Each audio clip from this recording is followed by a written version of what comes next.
Olá, seja oficialmente bem-vindo a mais uma EdClass, a nossa aula semanal para empreendedores do direito. Se você ainda não me conhece, eu sou a Mariana Benanti, advogada e mentora de advogados empreendedores, e hoje vou conversar com vocês sobre um tema muito pouco explorado na advocacia no âmbito jurídico, que é sobre gestão de escritório.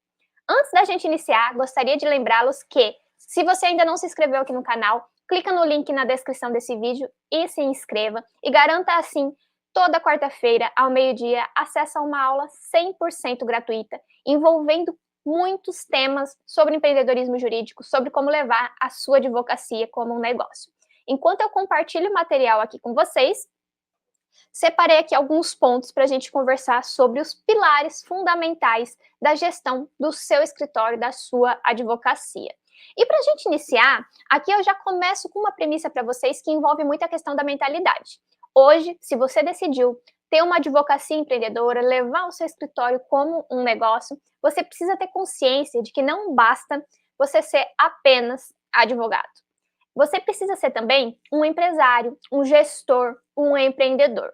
E isso, infelizmente, nenhuma faculdade irá te ensinar.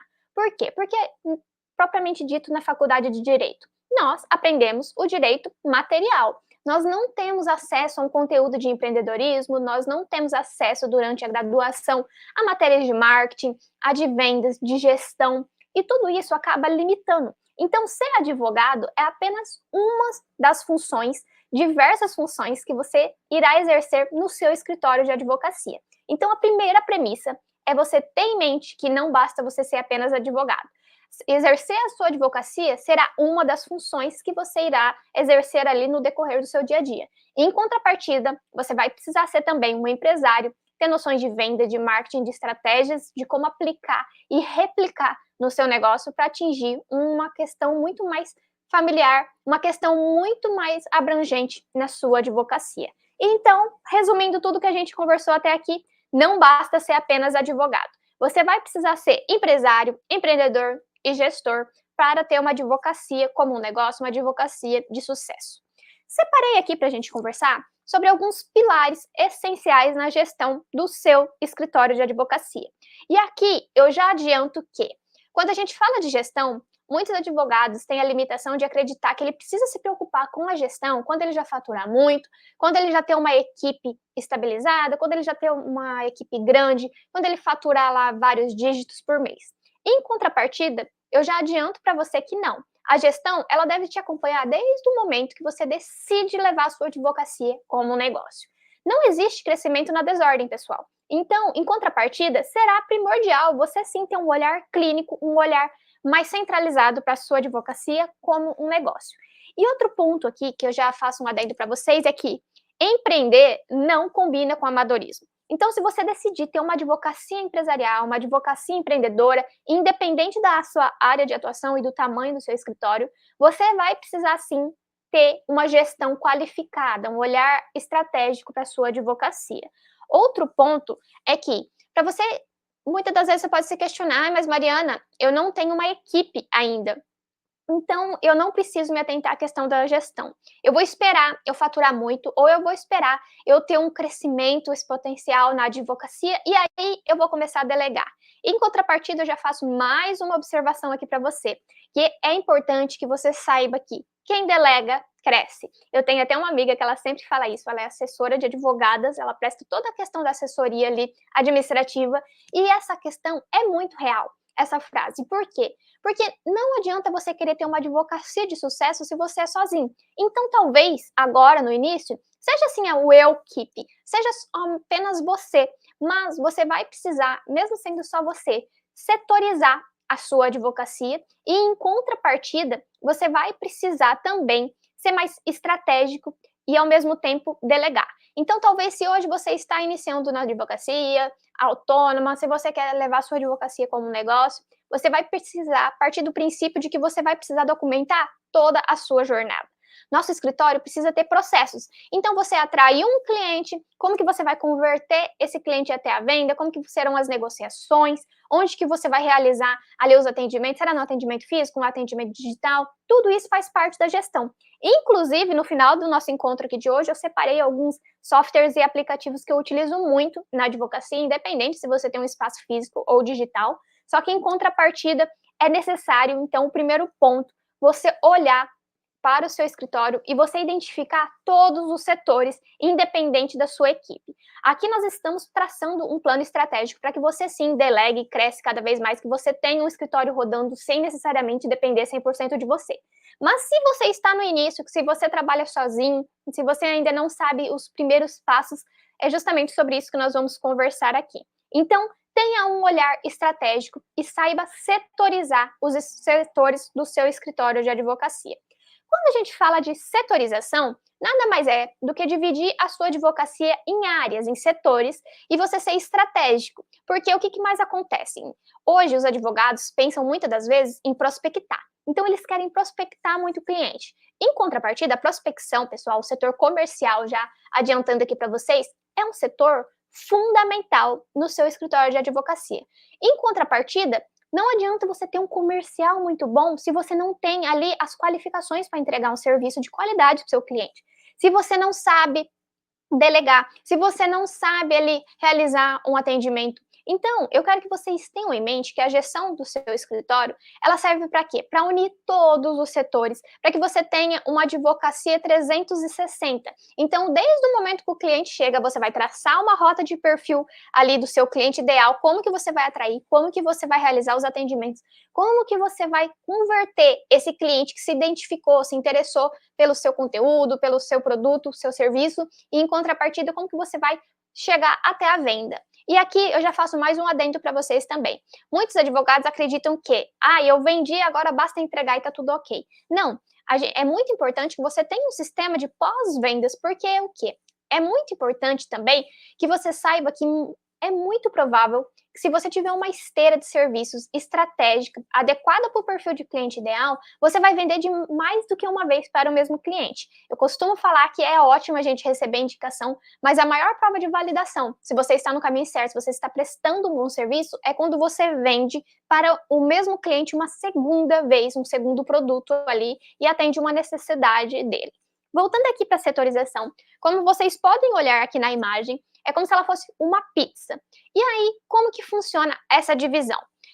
Como eu citei aqui anteriormente para vocês, muitos advogados perdem muito tempo pensando como que eles vão vender. E aí eles vendem, depois eles pausam a venda e aí eles vão entregar tudo que eles venderam. Então eles vão confeccionar as peças, vão protocolar as iniciais ou o recurso, depende muito do serviço, um protocolo, um benefício administrativo. Em contrapartida, eles param o setor comercial e aí vem produzir para tudo que ele vendeu. E aí, depois de que ele produziu, ele entrega para o cliente, recebe, e aí ele volta a fazer essa jornada. Eu brinco que é um looping eterno. Então, eu vendo, eu entrego, e eu vendo, eu entrego, eu fico naquele looping de tentar vender para um cliente, paguei as contas desse mês, entreguei o produto, ok, mês que vem de novo. E não, aqui o intuito principal, quando a gente fala de gestão, e o intuito principal da EdClass de hoje, é justamente você ser estratégico, você ter noção de que você não pode parar setores, e ainda que você seja sozinho na advocacia, que você seja uma equipe, ok? Separei aqui alguns setores que merecem atenção, podem ter muitos mais, mas se você está iniciando, se você não sabe por onde começar, saiba que esses 4 setores são primordiais e fundamentais em qualquer modelo de negócio na advocacia. O primeiro, que é o setor comercial. O setor comercial, ele é como se fosse o coração do seu negócio. Por quê? Porque não adianta você ter uma super estrutura, muitas estratégias, se você não vender, se você não comercializar o seu produto. Então, o setor comercial, ele é responsável por quase cerca de 50% do seu tempo. Quando você setoriza, como a gente pode olhar aqui na imagem, você percebe que você vai fracionar o tempo que você gasta, o tempo que você se dedica a cada atividade na advocacia.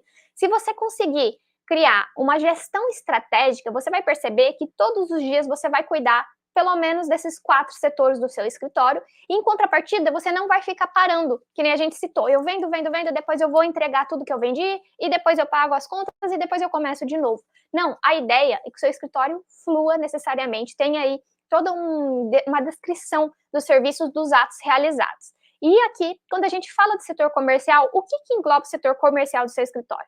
Já conversamos em EdClass anteriores sobre como você pode estruturar, mas hoje eu vou dar uma pincelada aqui para vocês, que o setor comercial nada mais é do que como você atrai os seus clientes. Então, seja através da produção de conteúdo, seja você dedicar um tempo estratégico para estar em grupos de networking, em eventos presenciais, em cursos online, em comunidades, é você traçar as estratégias necessárias. Então, dentro do comercial, é importante você ter clareza de que esse setor é o que mais vai demandar a sua energia e a sua atenção, porque ele é responsável por todas as outras áreas. Se você não tiver cliente, não adianta você ter um sistema operacional. Por quê? Porque não vai servir de nada. Então, esse é um setor que vai exigir muita sua atenção. E aqui, mais uma vez, eu bato na tecla para vocês de o quanto advogados eles pensam em vender e quando eles vendem, ele para o setor comercial. Esse setor, ele não pode ser pausado. Porque se você não estiver trabalhando no comercial, se novas pessoas não estão sabendo do seu serviço, você não está atraindo, se você não está lembrando pessoas que você comercializa, que você oferece. Aqui também está a questão até às vezes muito dos tráfego, né? Que você pode estar utilizando desse mecanismo para, enquanto você está dormindo, pessoas estão tendo acesso ali aos seus conteúdos. Só que, em contrapartida, o setor comercial, ele nunca pode parar do seu escritório. Então, é primordial que você tenha essa clareza de que todo dia vai ser preciso você ali está analisando o que entrou, o que saiu. Você está tendo uma questão mais comercial ali, merece muito a sua atenção. O segundo setor que eu trouxe para conversar aqui com vocês é o operacional. Aqui eu brinco que é realmente a versão do seu advogado. Quando a gente fala de operacional, eu dividi em dois pontos aqui que merecem muita atenção. É tudo que demanda a operação do que já foi vendido, do que já foi comercializado. Então, você vai fazer o quê? Você vai entregar. A questão operacional, eu também costumo falar que ela é uma das primeiras que você pode delegar no seu escritório. Então, a partir do momento que você atingir um patamar mínimo, uma estrutura bacana, legal e você quer crescer, eu sempre recomendo que você comece delegando pelo operacional. E o que engloba o operacional, Mariana? O operacional nada mais é do que a produção das peças, dos artigos, dos documentos, dos contratos, do produto que você vendeu lá na questão do comercial, ok? Então, o operacional vai ser a pessoa que vai redigir a petição, vai ser a pessoa que vai ali estar analisando. Muitas das vezes você pode traçar uma tese, mas delegar para um outro profissional realizar com base no que você já mesclou para ele, o que você quer que tenha naquela tese. Então, o operacional, ele vai ser responsável por cumprir com o que você vendeu, com o que você comercializou no primeiro setor.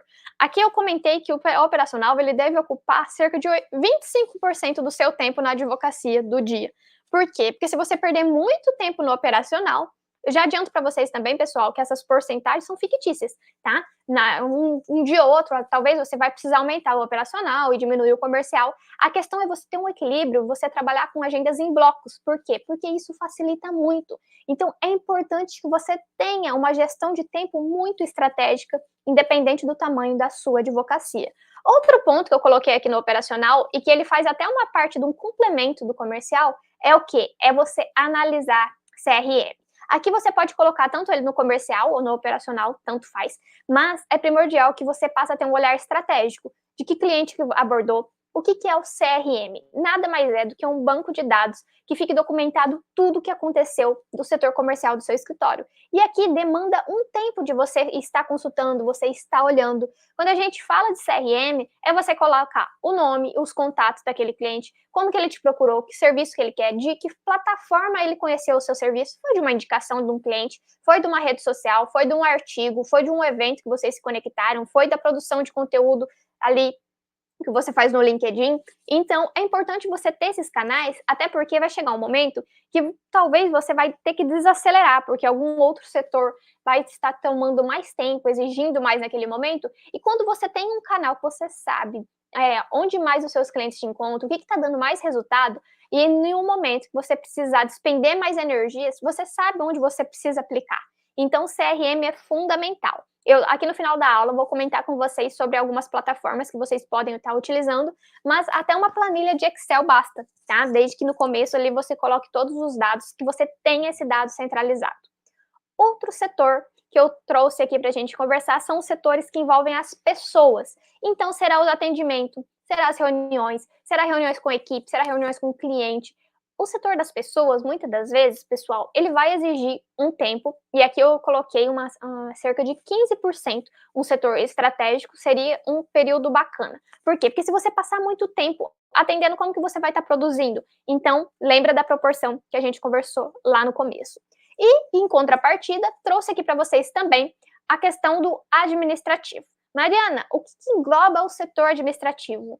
É a gestão propriamente dita. Então, é no setor administrativo que você vai saber a parte financeira, o que entrou, o que saiu. Você vai precisar ter esse olhar analítico e estratégico, analisar resultados para saber o que está dando certo e o que não está.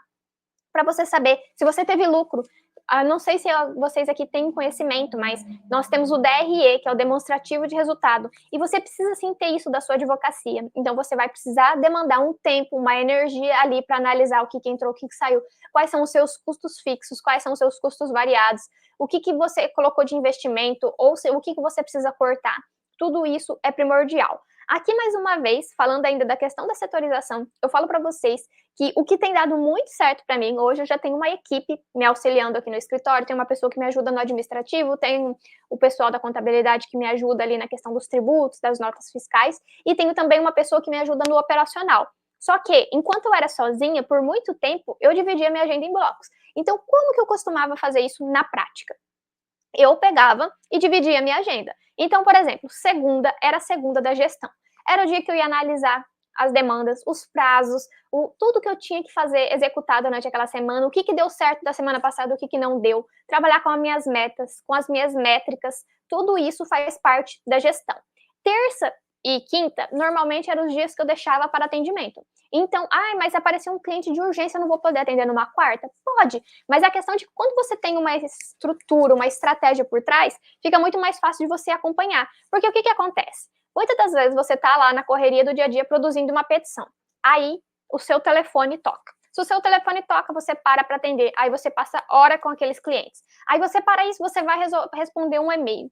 É importante que você delimite momentos para você fazer isso. Não está acessível 100% do tempo.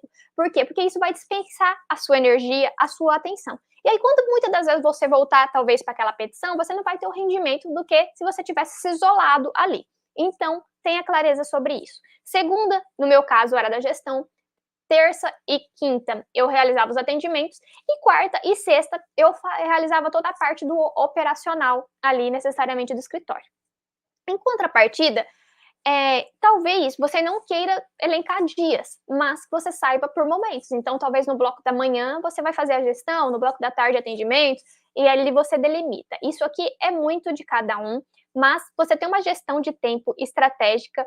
Eu sempre falo que empreender é um estilo de vida, porque se você não estiver bem na sua vida pessoal, vai impactar no seu rendimento. Se você treina, se você não treina, tudo isso tem impacto dentro do seu escritório também. Então, para mim, eu levo muito a fundo essa questão de que empreender é um estilo de vida. E se empreender é um estilo de vida para mim, quando eu faço a gestão do meu tempo, eu consigo conciliar. Então, trazendo aqui um pouco da rotina geral. Não sei se você me acompanha lá pelas redes sociais, mas eu sempre costumo dividir o meu dia lá. Então, de manhã, eu levanto, eu tomo meu super coffee ali e já realizo uma leitura, tá na minha agenda. Mas, Mariana, você coloca na agenda até as questões da parte pessoal da sua vida? Sim, eu coloco. Porque o que mais acontece é você não colocar na agenda e você não conseguir cumprir.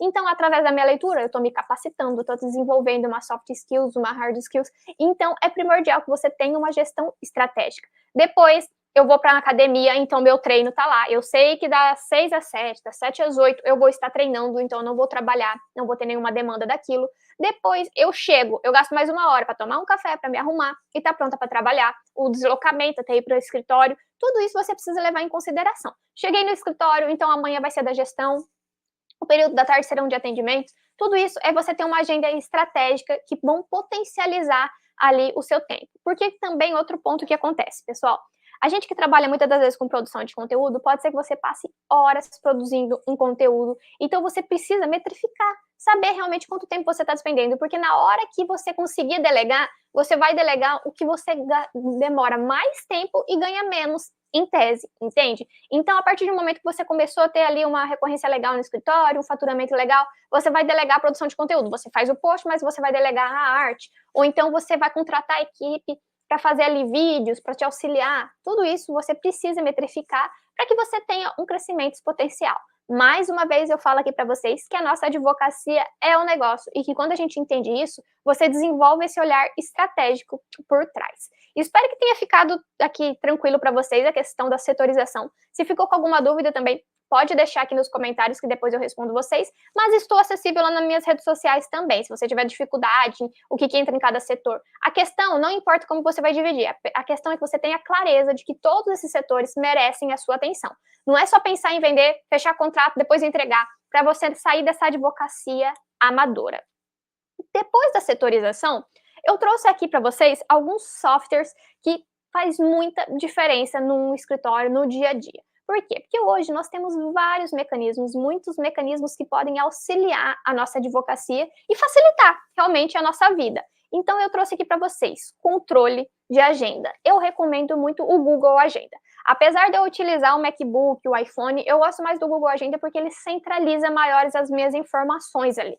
Então, quando você agenda uma reunião com potencial cliente, se você coloca o e-mail dele, ele também utilizar o Google Agenda, ele vai colocar ali o lembrete na sua agenda e na agenda daquela pessoa. Como eu citei para vocês, dentro do Google Agenda ainda, eu faço a subdivisão da minha vida pessoal, da MB Academy, que é o que? A minha empresa de serviços educacionais jurídicos.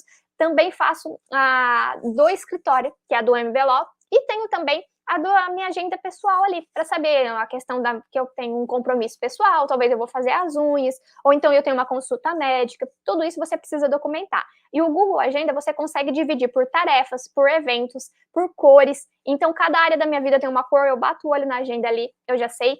Por muito tempo, eu fui a pessoa que adorava agenda física, adorava andar para cima e para baixo. Só que, quando você começa a crescer, quando você começa a depender de mais pessoas, então hoje o pessoal que me ajuda na parte administrativa tem acesso à minha agenda, talvez eles agendam, chegou um cliente, eles conseguem olhar se eu tenho algum compromisso ou não, quais são os dias estratégicos para a gente agendar atendimento no escritório, tudo isso faz parte. Outro software que eu trouxe aqui para vocês é que quando a gente fala hoje de muito da advocacia digital, mas por mais que você tenha um escritório físico ou que você realize atendimentos online, será primordial você ter plataformas para realizar essas reuniões. Não adianta abrir uma videochamada muitas das vezes pelo WhatsApp aqui e ficar, né, aquela coisa informal com o cliente. Isso mostra um amadorismo. Então, é primordial que você mande um link ali antes de realizar uma reunião. E aqui eu trouxe duas plataformas que eu gosto muito. A primeira é o Zoom, né, que é uma sala fechada, que ali você consegue, eu pago um plano básico lá, onde limita até 100 pessoas, tem um número de horas para utilizar por mês, mas dependendo do número de pessoas, talvez você consiga fazer nas reuniões de forma gratuita através do Google Meet, que é outra plataforma também que eu trouxe aqui, eles têm também planos pagos e versões gratuitas, então vale a pena vocês darem uma olhada. Quando a gente trata de comunicação interna, Mariana, a minha equipe começou a crescer, ou então eu contratei profissionais parceiros, estou fechando parceria com novos advogados, como que a gente faz essa comunicação interna? Aqui eu separei duas plataformas também, dois softwares muito comuns. O primeiro é o WhatsApp, então nada impede de você criar um grupo para determinados setores do seu escritório e ir ali tratando aquelas demandas, ou então abordar na própria conversa propriamente dita, mas tem o Slack também, que se vocês quiserem depois vale a pena dar uma consultada. Para atendimento ao cliente, se você pretende automatizar alguns atendimentos, deixar ali algumas mensagens automáticas, alguma coisa pré-pronta, o ChatGuru é uma excelente plataforma. Para gestão de processos internos, essa daqui é muito importante e eu trouxe aqui para vocês o Notion, que é uma plataforma que você pode criar numa versão gratuita e centralizar. Eu brinco para vocês que eu demorei para entender um pouquinho ali do Notion, porque antes, quando eu comecei a utilizar, era só a versão em inglês. Hoje nós já temos a versão em português e ele é uma plataforma muito dinâmica. Então você começa a olhar ali, você mesmo consegue adaptar para o seu caso. Hoje, pelo Notion, a gente utiliza aqui no escritório para a minha equipe ter acesso às demandas do que eles estão fazendo, para ter também a noção de quais serviços a gente oferece, o nosso código de conduta, tudo isso está centralizado nessa plataforma e ela tem a versão gratuita. Então, tem pessoas que preferem o Trello, eu não coloquei aqui no material, mas o Notion é a minha queridinha. Em contrapartida, nós temos também a questão de gestão de processos internos através de processos. Se a sua advocacia envolve muitos processos ali, você precisa ter uma gestão de prazos estratégicos, tem o Astreia, tem o Advobox, que são excelentes formas também de você fazer a gestão, ali o acompanhamento processual da sua advocacia. Outro ponto que eu trouxe aqui, mais uma vez, né, hoje, independente se o seu escritório é físico ou é digital, que você tem uma plataforma de assinatura online, uma assinatura digital. Independente do seu cliente ter um certificado ou não, Nós temos várias plataformas no mercado. Eu gosto muito da Zapsign, que é a que eu utilizo aqui no escritório, mas tem também a ClackSign e tem a Authentic. A Authentic você consegue assinar, se eu não estou enganada, até 20 documentos de forma gratuita. Todas elas, né, tem versões gratuitas e pagas, então compensa você analisar qual se encaixa melhor com o seu modelo de negócio, com a sua pretensão. Mas são plataformas reconhecidas que têm validade, inclusive, jurídica. E outro ponto interessante, já fazendo até um adendo aqui para vocês, é que é primordial que, se você utilizar de assinaturas digitais, que você tenha uma cláusula no seu contrato de honorários prevendo essa possibilidade, e além da assinatura digital também, que você tenha ali mecanismo de você documentar isso com o cliente. Então, ali na Zapsign, quando a gente vai realizar a assinatura, você pode pedir para a autenticação daquela assinatura ser através do RG, então, ou de uma selfie com o RG ou CPF. Tem vários mecanismos que você pode blindar para realmente tornar aquela assinatura ainda mais verídica. Outro ponto interessante também das assinaturas de documentos digitais é que, quando ela é realizada numa plataforma, o tribunal, né, o Supremo já decidiu que elas têm validade jurídica independente de assinatura de testemunhas. Então, também facilitou muito a nossa advocacia e esse mecanismo, e você deve sim utilizar. Se a sua advocacia for mais tradicional e talvez o cliente sentir a necessidade de assinar o documento impresso no seu estabelecimento, ok. Mas hoje, com a digitalização de processos, eu acredito que futuramente nós nem iremos mais imprimir tantos documentos, serão tudo de plataforma online. Então, quanto antes você se adaptar a essa inovação, a esse mecanismo, melhor. Citei para vocês aqui a questão do CRM, lá do comercial e do operacional do seu escritório. Eu trouxe aqui duas plataformas muito bacanas, mas você pode realizar o CRM através de uma própria planilha de Excel, mas também tem o Airtable, que é uma plataforma que você consegue fazer tanto na versão gratuita quanto no plano pago, vale a pena dar uma olhada. E o Client. O Client também é uma plataforma que eles vêm desenvolvendo cada vez mais para o mercado jurídico ali, e tem sido muito bacana, compensa vocês darem uma olhada. Quando a gente fala de CRM, é importante você saber que você terá acesso todo dia. Então, quanto mais simples for, maior você bater o olho e você conseguir identificar, melhor. A questão ainda do CRM, você vai olhar ele todos os dias, recomendo que você faça isso, e aqui fica comprovado o que a gente conversou lá atrás, que é o quê? É você saber por onde o cliente veio, o que o cliente mais gostou, qual é a fonte de contato, que cliente você já mandou proposta, cliente que você abordou e ele deixou de responder, tudo isso fica visível, porque quando você atinge um determinado volume na sua advocacia, no seu escritório, fica difícil você memorizar e saber de cor isso. E talvez, se você não olhar lá no CRM, você não saber que você precisa lá procurar aquela pessoa novamente, que você precisa fazer um follow-up naquela proposta, você só envia a proposta, o cliente não retornou mais, fica por isso mesmo. Então, tomem muito cuidado com isso. Além do CRM, trouxe aqui também uma plataforma de armazenamento de arquivos. Hoje nós temos que tomar muito cuidado com os documentos dos nossos clientes, até pela questão da LGPD, só que a questão também de você ter mecanismos que você consiga acessar de qualquer lugar. Se der algum problema na sua máquina, você não venha perder arquivos, documentos, contratos.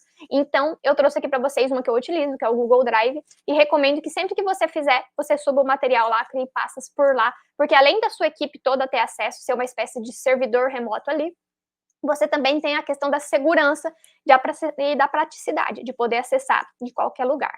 E, por fim, trouxe aqui um dos meus queridinhos, que é o quê? Para você realizar a gestão financeira. Eu trouxe dois. O primeiro é o Banco Inter, então você vai criar ali a sua conta jurídica. Mariana, eu não tenho ainda CNPJ. Separe uma conta da sua pessoa física mesmo, mas leve como conta jurídica. Por quê? Porque você não pode ficar misturando a sua vida pessoal com a sua vida profissional ali, porque a sua empresa precisa ter um caixa próprio. Então, você vai determinar um prolabore para você, em contrapartida, você vai ter que ter uma conta específica para você movimentar tudo que entra, tudo que sai, para você conciliar ali no seu dia a dia. Eu utilizo o Banco Inter, que inclusive você consegue emitir boletos de forma gratuita, então vale muito a pena dar uma olhada. E também o outro queridinho que eu confesso para vocês, que é um dos que eu mais utilizo aqui no escritório, que é a plataforma do Asas, que é o quê? É uma opção que você tem de, inclusive, pagar, o seu cliente pagar através de links de cartões de crédito, boleto. Então, vale muito a pena você conferir também. E, além de tudo, tem outras plataformas, mas o Asas, ele tem uma questão das taxas, você consegue antecipar a questão ali das cobranças, por mais que o cliente pague no cartão, você paga um percentual, você consegue antecipar. Então, ele tem uma gestão bem bacana quando a gente fala de questão financeira. Espero que vocês tenham gostado do nosso papo sobre gestão. Tentei ser o mais sucinta possível. A ideia aqui é ser muito prática. Trouxe vários mecanismos, vários softwares que vocês podem utilizar, inclusive na versão gratuita, para profissionalizar cada vez mais a sua advocacia. E por fim, eu finalizo aqui com uma frase da Alice nos Países das Maravilhas, que é muito comum, que é: para quem não sabe para onde vai, qualquer caminho serve. Então, tomem muito cuidado. Você precisa ter métricas do seu escritório, você precisa estar por dentro de tudo que está acontecendo ali, independente do seu tamanho, do seu faturamento, porque é isso que vai fazer você alcançar o próximo passo. Se você levar a sua advocacia com uma forma amadora, infelizmente, hoje o mercado não está permitindo mais esse tipo de profissional e você vai perder a vez, você vai cair na questão ali do mercado saturado, aí você vai tentar utilizar de outras justificativas para ter uma advocacia de sucesso. Então, tomem muito cuidado com isso. Espero que vocês tenham gostado e até a próxima quarta-feira, ao meio-dia.